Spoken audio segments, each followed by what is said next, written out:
السلام علیکم ورحمۃ اللہ وبرکاتہ۔ بسم اللہ الرحمن الرحیم۔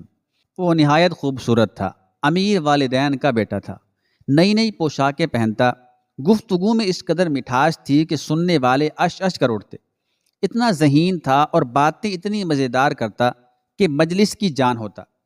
اس کے ساتھی اس کی آمد کا انتظار کرتے، اور جب وہ مجلس میں بیٹھ جاتا تو سب خاموش اس کی طرف دیکھتے، اس کی سنتے اور سر دھنتے۔ اس کے دلائل بڑے وزنی اور زبردست ہوتے، کوئی بھی اس سے گفتگو میں آگے نہیں نکل سکتا تھا۔ وہ اپنی دھن کا پکا تھا، سبھی جانتے تھے کہ جب کوئی عزم اور ارادہ کر لیتا ہے تو پھر کوئی اس کو تبدیل نہیں کر سکتا۔ وہ کسی سے نہیں ڈرتا تھا، تاہم ایک ایسی شخصیت تھی جس سے وہ خوب ڈرتا تھا، اور یہ اس کی والدہ تھی۔ اور آج وہ اپنی والدہ، قریبی رشتہ داروں اور قوم کے اشراف کے سامنے کھڑا تھا۔ اس کی والدہ نے تھپڑ کھینچ رکھا تھا اور قریب تھا کہ اپنے بیٹے کو دے مارتی کہ اشراف میں سے ایک نے اسے منع کیا اور کہا، ابھی ہم اس کو سمجھا دیتے ہیں، اتنا زیادہ غصہ نہ کرو، یہ سمجھ جائے گا۔ مگر یہ نوجوان ان سے مرعوب ہوئے بغیر ان کو نہایت دل نشیں انداز میں قرآن کریم کی آیات سنا رہا تھا۔ والدہ خناس بنت مالک نے اس کو خوب سمجھایا بھی تھا، ڈرایا بھی تھا، لالچ بھی دیا تھا، مگر یہ کوئی بات سننے کے لیے تیار ہی نہیں تھا۔ یہ نوجوان مکہ مکرمہ کا باسی تھا اور مورخین کے مطابق سب سے مہنگا اور اعلیٰ عطر استعمال کرنے والا مصعب بن عمیر تھا۔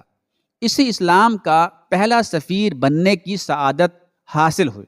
اگر آپ سیرت پاک کا بغور مطالعہ کریں تو اللہ کے رسول صلی اللہ علیہ وآلہ وسلم کی بے شمار خوبیوں میں ایک بات یہ بھی نمایاں تھی کہ آپ صلی اللہ علیہ وآلہ وسلم اپنے ساتھیوں سے ان کی استعداد کے مطابق کام لیتے تھے۔ جس کے اندر جو صلاحیت ہوتی اس کے مطابق اس سے کام لیا جاتا۔ دیگر بہت سارے نوجوانوں کی طرح حضرت مصعب بن عمیر رضی اللہ تعالی عنہ نے بھی محمد رسول اللہ صلی اللہ علیہ وآلہ وسلم کے بارے میں سنا کہ وہ اس بات کے مدعی ہیں کہ اللہ تعالیٰ نے ان کو پوری کائنات کے لیے بشیر اور نذیر بنا کر بھیجا ہے۔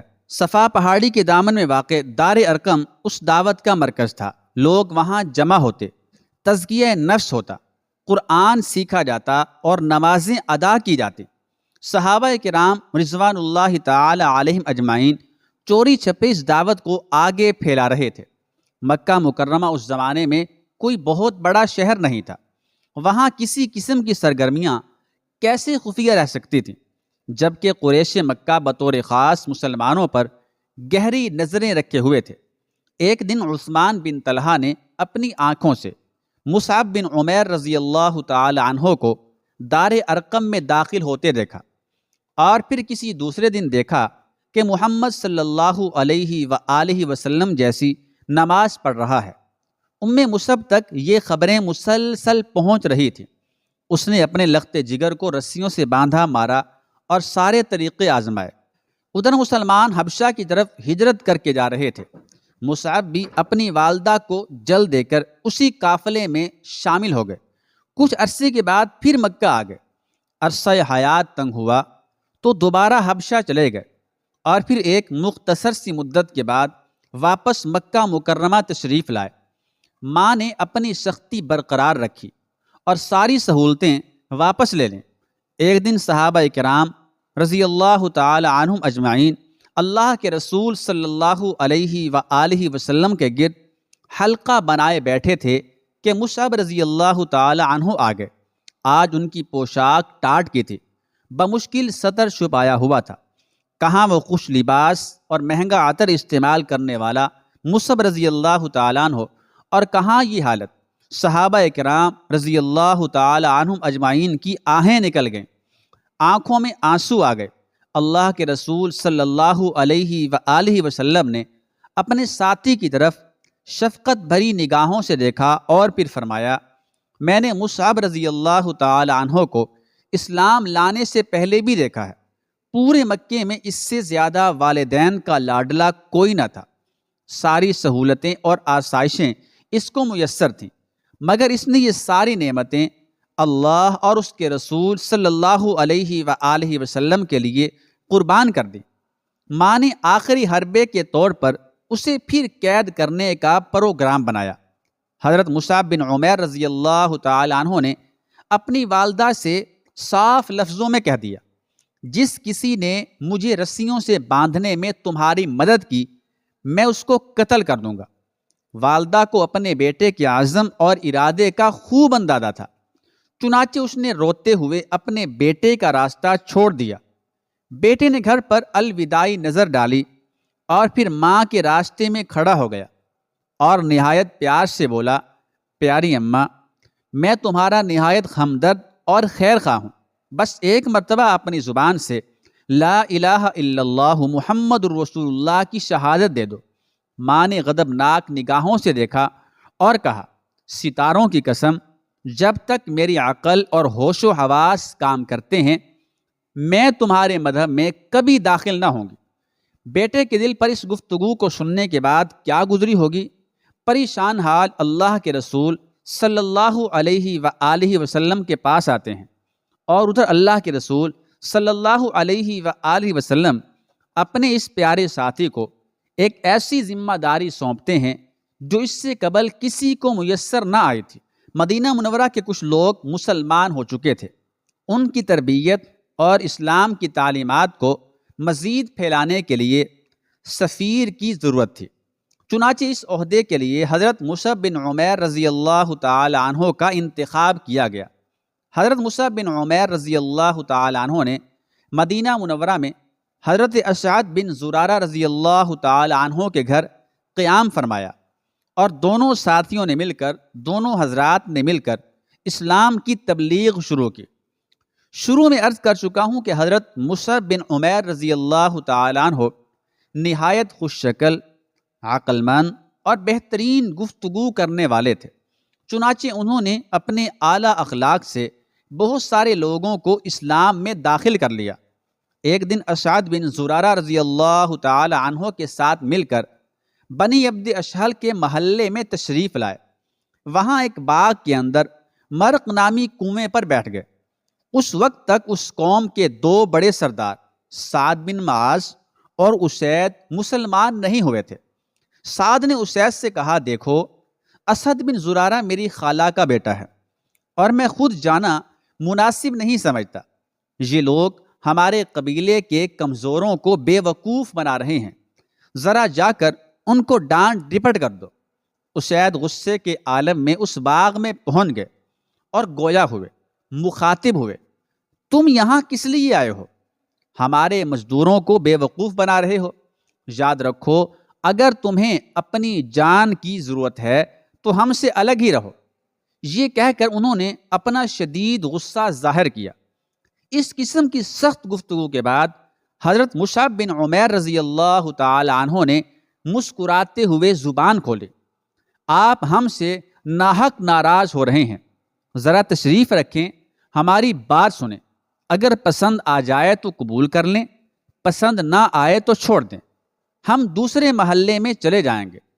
حسین نے کہا، تم نے انصاف کی بات کہی، اور بیٹھ گئے، اور حضرت مصعب بن عمیر رضی اللہ تعالی عنہ نے قرآن کریم کی تلاوت اور اس کی تشریح شروع کی، اور ادھر اسید کے ذہن میں تبدیلی آنے لگی۔ کتنی اچھی باتیں ہیں، کیا پیارا کلام ہے۔ وہ گویا ہوئے، اور یہ چند منٹوں کی بات تھی، سارا منظر تبدیل ہو چکا تھا۔ وہ درست کلامی اب محبت بھری باتوں میں تبدیل ہو چکی تھی۔ اگر اسلام قبول کرنا ہو تو اس کی شرط کیا ہے؟ سوال پوچھا گیا۔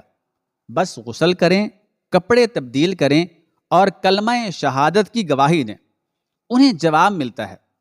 اور پھر حضرت اسید رضی اللہ تعالی عنہ خود اسلام کے داعی بن گئے، اور اسلام کی یہ روشنی سعد بن معاذ رضی اللہ تعالی عنہ تک پہنچتی ہے، وہ بھی اسلام قبول کر لیتے ہیں۔ اور اسی شام اس وقت کے ایک بہترین مفکر اور سردار سعد بن عبادہ بھی اسلام میں داخل ہو گئے، اور پھر پورے مدینے میں ایک ہی بات گشت کرنے لگی، اگر ان سمجھدار، ذہین فتین افراد اور ہمارے سرداروں نے اسلام قبول کر لیا ہے تو اسلام کو قبول کرنے میں ہمارے لیے کیا ممانعت ہے؟ چنانچہ اسی دن شام تک بہت سارے لوگ مسلمان ہو چکے تھے۔ اسلام کے اس پہلے سفیر نے اپنے اخلاص، اخلاق اور جد و جہد سے بے پناہ کامیابی حاصل کی تھی۔ اگلے حج سے پہلے مکہ پہنچے اور آپ صلی اللہ علیہ وآلہ وسلم کو ساری رپورٹ پیش کی، قبائل کے حالات اور مدینہ منورہ کی اقتصادی اور سیاسی صورتحال سے آگاہ کیا۔ اسی سال بیعت عقبہ ثانیہ ہوئی اور اللہ کے رسول صلی اللہ علیہ وآلہ وسلم کی ہجرت کی روانگی کی راہ ہموار ہو گئی۔ ہجرت کے بعد غزوہ بدر ہوا، جس میں مشرکین مکہ کو شکست فاش ہوئی، اسلامی ریاست مضبوط ہو گئی۔ بدر میں جھنڈا انہی کے ہاتھ میں تھا۔ ابھی کچھ عرصہ ہی گزرا تھا کہ مکہ والے ایک لشکر جرار لے کر مدینہ منورہ پر حملہ آور ہوئے۔ اللہ کے رسول صلی اللہ علیہ وآلہ وسلم نے اس موقع پر مہاجرین اور انصار کو جھنڈے عطا فرمائے۔ ان خوش قسمت لوگوں میں حضرت مصعب بن عمیر رضی اللہ تعالی عنہ بھی شامل تھے۔ جھنڈے کا ملنا ایک بڑی سعادت ہے اور اس کی حفاظت کرنا اس سے بھی بڑی ذمہ داری۔ حضرت مصعب بن عمیر رضی اللہ تعالی عنہ اس ذمہ داری کو خوب سمجھتے تھے، چنانچہ احد کے دن آپ نے اس ذمہ داری کا حق ادا کر دیا۔ مورخین نے اس دن حضرت مصعب بن عمیر رضی اللہ تعالی عنہ کا کردار کچھ یوں بیان کیا ہے۔ جنگ احد میں جھنڈا حضرت مصعب بن عمیر رضی اللہ تعالی عنہ کے پاس تھا۔ مسلمان جب تتر بتر ہوئے تو مصعب رضی اللہ تعالی عنہ ثابت قدم رہے، جمے رہے۔ ایک کافر آگے بڑھا اور اس نے آپ کے داہنے ہاتھ پر زور کا وار کیا۔ آپ رضی اللہ تعالی عنہ نے جھنڈا بائیں ہاتھ میں پکڑ لیا۔ اب اس نے بائیں ہاتھ پر تلوار کا وار کیا، بایاں بازو بھی کٹ گیا اور آپ یہ آیت تلاوت کر رہے تھے، وما محمد الا رسول قد خلت من قبلہ الرسل، اور محمد صلی اللہ علیہ وآلہ وسلم صرف اللہ کے رسول ہی ہیں، آپ سے پہلے بھی بہت سے رسول گزر چکے ہیں۔ اب حضرت مصعب رضی اللہ تعالی عنہ کٹے ہوئے بازوؤں کے بقایا حصوں کو سہارا دے کر جھنڈا اپنے سینے سے لگا لیتے ہیں۔ اب کی بار اس نے نیزے سے حملہ کیا۔ آپ کی زبان پر مسلسل قرآن پاک کی آیت تھی، وما محمد الا رسول قد خلت من قبلہ الرسل۔ نیزے کی یعنی آپ رضی اللہ تعالیٰ عنہ کے سینے کے پار ہو گئی اور آپ زمین پر گر گئے اور اس کے ساتھ ہی شہید ہو گئے۔ شہادت کے وقت عمر مبارک 40 سال تھی۔ جھنڈا زمین پر گرا تو حضرت علی رضی اللہ تعالیٰ عنہ نے آگے بڑھ کر جھنڈا سنبھال لیا۔ معرکہ ختم ہوا۔ اللہ کے رسول صلی اللہ علیہ وآلہ وسلم دیگر صحابہ کرام رضوان اللہ تعالی علیہم اجمعین کے ساتھ شہداء کو الوداع کر رہے تھے۔ ان صحابہ میں حضرت مصعب بن عمیر رضی اللہ تعالی عنہ بھی شامل تھے۔